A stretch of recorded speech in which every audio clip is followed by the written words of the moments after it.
Hey gamers, I thought it'd be cool to make a video on my car. It's a 1986 Honda Civic Wagon. This is what it looks like from the back, and it's kind of a goofy looking car, but in an endearing way. I guess you can call it earnest. They don't really make cars like this anymore. The closest thing is the Honda Fit, but they don't really sell that in the United States anymore, I don't think.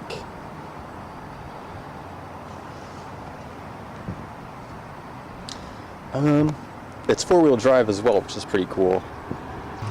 Here's kind of what it looks like from the side. This probably isn't the best camera to use.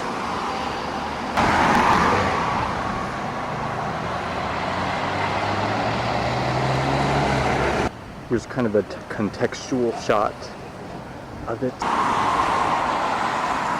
in its natural habitat, which is the road.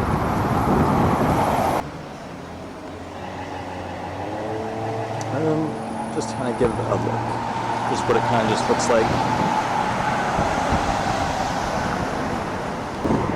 Here's what it looks like on the inside. No, I don't smoke.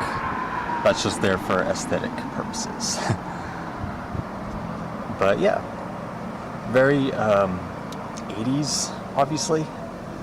This design is probably, or I think it's from 82, 83. So early 80s, late century modern, if you will. Here's the back. I went thrift shopping, and those are my clothes from the thrift store. And yeah.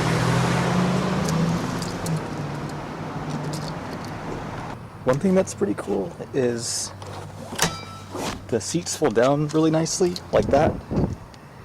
And you have a pretty large cargo area. And since this thing is so thin, but really boxy as well, it's very space efficient. And it's very spacious on the inside, despite being like a very compact car.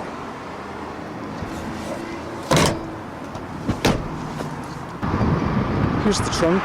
Not very exciting, but the lift, or the lifty thingy, and the tire bolt or tire wrench is under there.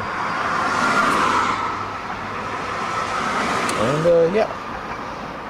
And here's a cool compartment for stuff. I don't know what you would put in there. Here's the engine bay. It's carbureted, so yeah.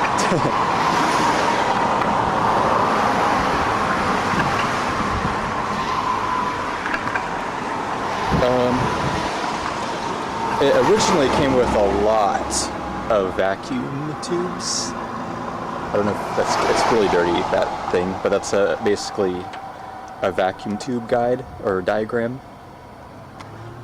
And it's essentially next to useless because there were hundreds, maybe not hundreds, but close to hundreds of vacuum tubes. Because it was basically analog computer controlled. I think there were some computers involved, or some microchips involved, but a lot of it was pressure actuation, lots of solenoids, vacuum solenoids, and gizmos and doodads. Very amazing 1980s Japanese engineering, but very complicated and hard to diagnose, so I got rid of a lot of it, unfortunately. I wish I could have preserved it, but it wasn't running very well at one point. Here's the dashboard, which I've kind of done some MacGyver additions.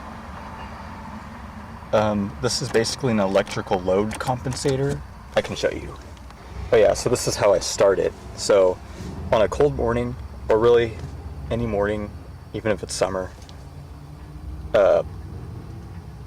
because I got rid of a lot of the automated vacuum controls, I had to add a manual choke. I think there's a way to preserve the automatic choke, but honestly I prefer the manual choke. But anyway, so you pull the choke, activate the fast idle, and I also activate the load compensator. That.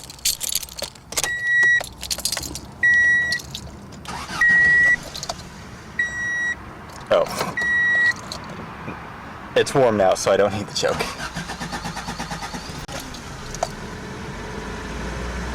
So, let's say it's kind of warmed up. After a few minutes of it running, this is what the load compensator does. It just kind of raises the idle a little bit, which is sometimes important with headlights and fans on and stuff. And then this is my headlight thing, because this broke. Or the headlight one is broken, but this one still works, the park lights. So these are my high beams. These are my high beams, and low beams off. But yeah, that's pretty much it. I feel like I'm forgetting something like that I wanted to show, but oh well. If you have any questions, leave them down below.